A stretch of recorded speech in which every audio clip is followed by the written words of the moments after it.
And welcome everyone. आप देख रहे हैं ट्रिपल एन क्रिकेट सेंटर और क्रिकेट से जुड़ी तमाम अपडेट्स के लिए हमारे इस चैनल को लाइक और सब्सक्राइब करना बिल्कुल मत भूलिएगा। तो आज हम बात करने जा रहे हैं आईपीएल 2020 के बारे में। कल ही बीसीसीआई एपेक्स काउंसिल की मीटिंग हुई जहां पर कई बड़े मुद्दों पर चर्चा की गई और इसी पर बातचीत करने के लिए हमारे साथ जुड़े हैं senior sports journalist Nitin Bhardwaj. Nitin, सबसे पहले तो मैं आपसे ये पूछना चाहूँगी कि कल जो बीसीसीआई की मीटिंग हुई है उसमें 11 एजेंडास पर बात की गई, तो इनमें से सबसे इम्पॉर्टेंट एजेंडास कौन से थे और आपको क्या लगता है आने वाले समय पर क्या बड़ा फैसला आ सकता है इन पर? जी, बहुत ज़रूरी मीटिंग होनी है। ये बहुत सारे चीज़ें इस मीटिंग में डिस्कस होनी थी और बहुत सारी चीज़ों पर इस पर बात की गई है। मैं लगातार आपको बताता जा रहा हूँ। लगातार हमारी इस मीटिंग पर नज़रें बनी हुई हैं क्योंकि बीसीसीआई चाहता है कि बीसीसीआई से लगातार आईसीसी के नज़रिए पे रुख रखे हुए है, नज़रिए पर नज़र बनाए हुए है कि किस तरीके से आईसीसी T20 वर्ल्ड कप पर फैसला लेता है। T20 वर्ल्ड कप के आयोजन का सबसे अहम मुद्दा इस मीटिंग में डिस्कस होना था कि T20 वर्ल्ड कप भारत में कराया जाए कि विदेश में कराया जाए, और दूसरा मुद्दा था कि प्लेयर्स का ट्रेनिंग कैंप कब लगाया जाए, प्लेयर्स के ट्रेनिंग कैंप के लिए कौन कौन सी जगहें ठीक हो सकती हैं और क्या कौन सा स्टेडियम बायोसिक्योर स्टेडियम वाली सुविधाओं से लैस हो सकता है। तो अहमदाबाद का मोटेरा स्टेडियम सबसे ऊपर रहा इस मामले में। और तीसरी चीज है कि किस तरीके से भारतीय क्रिकेट का जो डोमेस्टिक क्रिकेट है उसका शेड्यूल बनाया जाए, रणजी ट्रॉफी के मैचेस किस तरीके से कराए जाएं, क्या अभी और इंतजार किया जाए या क्या धीरे धीरे सिचुएशन को देखते हुए, हालात को देखते हुए इसका पर फैसला किया जाए। तो बहुत सारी चीजें थी और भी बहुत सारे मुद्दे थे जिन पर लगातार फ्रेंचाइजीज से बात हो रही है, लगातार इस पर मुद्दा। और वीवो आईपीएल जो वीवो स्पॉन्सर है आईपीएल का, उस पर भी फैसला लिया है क्योंकि चाइनीज स्पॉन्सर है। तो बहुत सारे अहम मुद्दों पर लगातार डिस्कशन हुई और बहुत सारे मुद्दों पर रिजल्ट आया। जैसे आईपीएल पर रिजल्ट आया कि आईपीएल की बहुत हद तक संभावना है कि आईपीएल यूएई में कराया जाएगा, दुबई में कराया जाएगा। तो अब देखना होगा कि आगे आने के बाद आईसीसी जब T20 वर्ल्ड कप को पोस्टपोन करता है तो उसके बाद बीसीसीआई किस तरीके से लेता है और कैसे अपनी तैयारियों को अमली जामा पहनाता है। मैं एक और चीज़ जानना चाहूँगी आपसे, क्या इंडियन टीम की ट्रेनिंग को लेकर कोई बात हुई है इस मीटिंग में? देखिए, बिल्कुल बीसीसीआई सिर्फ आईपीएल ही शुरू नहीं कराना चाहता है। बीसीसीआई चाहता है कि इंटरनेशनल क्रिकेट भी भारतीय टीम की जल्द से जल्द शुरू हो, क्योंकि भारतीय टीम बहुत लगभग 3 महीने से भारतीय टीम के सारे खिलाड़ी घरों में बैठे हैं। इसलिए बीसीसीआई के दिमाग में 2 वेन्यू थे, तीन वेन्यू थे। पहला था बेंगलुरु, धर्मशाला और अहमदाबाद। आपको बता दें, बेंगलुरु में लगातार केसेस बढ़ने शुरू हो गए, इसलिए वहां पर अब कैंप आयोजित करना उतना सेफ नहीं है खिलाड़ियों की सेहत के लिए, खिलाड़ियों की हेल्थ के लिए। और धर्मशाला की भी लगातार बात चल रही थी, लेकिन धर्मशाला में भी अभी उस तरीके का रिस्पांस बाकी क्रिकेट बोर्ड से नहीं मिला है। तो बीसीसीआई ने डिसाइड किया कि अहमदाबाद में भारतीय खिलाड़ियों का कैंप लगाया जाएगा, मोटेरा स्टेडियम में भारतीय खिलाड़ियों का कैंप लगाया जाएगा।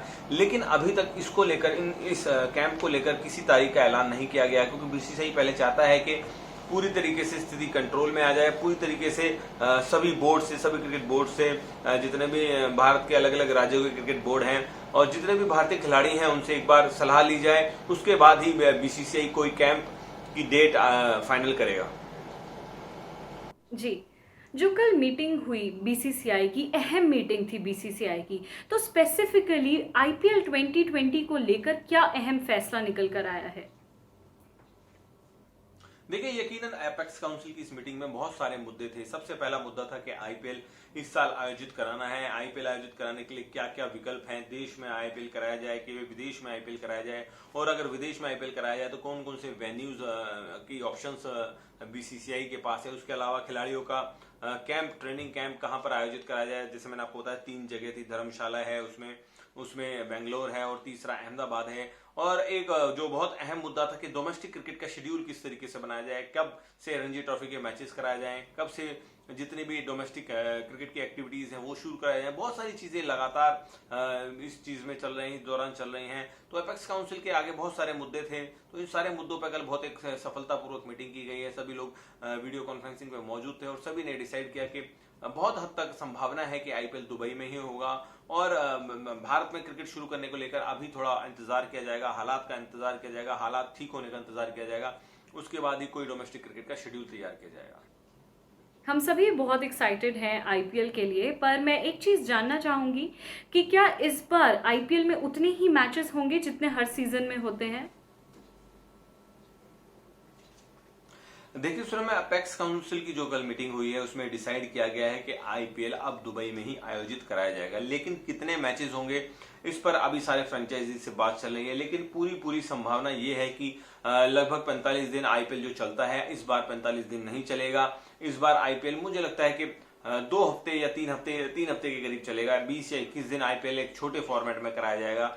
और ऐसा पहले भी हो चुका है, जब एक बार साउथ अफ्रीका में आईपीएल कराया गया था तो इसी तरीके से 20 से 21 दिन में टूर्नामेंट कवर होता, क्योंकि उससे बीसीसीआई के दिमाग में बहुत सारी चीजें होंगी। एक तो विदेश में लीग कराने से खर्चा बहुत ज्यादा बढ़ जाता है, जिसके लिए सभी फ्रेंचाइजीज तैयार नहीं होंगे। तो यकीनन फॉर्मेट को थोड़ा छोटा कराया जाएगा, मैचेस का जो संख्या है वो कम की जाएगी। और जो आईपीएल 45 दिन तक चलता था, मुझे लगता है 20-21 दिन में मुश्किल से हद से 3 हफ्ते में आईपीएल खत्म कर दिया जाएगा। और ये बहुत जरूरी है, क्योंकि जो विंडो है उसी अवेलेबल विंडो में बीसीसीआई को आईपीएल आयोजित कराना पड़ेगा अगर टी20 वर्ल्ड कप नहीं होता है। लेकिन सारी की सारी चीज डिपेंड, सारे के सारे हालात डिपेंड करते हैं कि क्या टी20 वर्ल्ड कप होगा, क्या आईसीसी टी20 वर्ल्ड कप को पोस्टपोन करेगा। और आपको बताते हैं बहुत हद इस हफ्ते में या आने वाले हफ्ते में ये चीज क्लियर हो जाएगी कि इस साल टी20 वर्ल्ड कप होगा या नहीं होगा। और अगर टी20 वर्ल्ड कप नहीं होता है तो यकीनन बीसीसीआई एड़ी चोटी तक का जोर लगा देगा आईपीएल कराने में। नितिन, क्या आपको कोई उम्मीद लग रही है इस बार टी20 वर्ल्ड कप होने की? देखिए सुरभ, में दूर तक मुझे नहीं लग रहा, कोई संभावना कोई दिखाई नहीं दे रही है कि टी20 वर्ल्ड कप इस साल हो पाएगा। उसकी सबसे बड़ी वजह है कि ऑस्ट्रेलिया में भी अब केसेस बढ़ने शुरू हो गए हैं, खासतौर पर मेलबर्न में बहुत ज्यादा केसेस बढ़ने शुरू हो गए हैं। और ऑस्ट्रेलिया क्रिकेट बोर्ड के कई अधिकारी अलग अलग तौर पर कह चुके हैं कि इस बार ऑस्ट्रेलिया में टी20 वर्ल्ड कप कराना बिल्कुल भी पॉसिबल नहीं है। और पाकिस्तान क्रिकेट बोर्ड के एहसान मनी ने भी इस बात को कहा था कि बहुत मुश्किल होगा इस बार टी20 वर्ल्ड कप कराना। तो मुझे बहुत कम संभावना लग रही है। लेकिन आईसीसी क्यों इसमें देरी कर रहा है, ये चीज थोड़ी समझ से परे है। आईसीसी लगता है थोड़ा देखने की कोशिशें कर रहा है कि शायद 15 या 20 दिन बाद हालात में कुछ बदलाव आ जाए। लेकिन पिछले 1-1.5 महीने से लगातार हालात जस के तस बन गए हैं, बल्कि और बद से बदतर होते जा रहे हैं। इसलिए मुझे नहीं लगता कि टी20 वर्ल्ड कप होने की इस साल कोई भी संभावना है। मेरा आखिरी सवाल है आपसे, अगर आईपीएल यूएई में हो रहा है तो यूएई को कितना फायदा होगा? देखिए शर्मा, यूएई को तो फायदा होना ही है, क्योंकि यूएई लगातार कोशिशों में लगा हुआ है कि भारत में आईपीएल कराया जाए। और एक बार आईपीएल यूएई में कराया भी जा चुका है। देखिए सबसे अच्छी बात यूएई की ये है, जितने भी मैचेस यूएई में अगर होते हैं, क्योंकि यूएई पूरी दुनिया से कनेक्टेड है, बहुत ही जबरदस्त कंट्री मानी जाती है दुबई।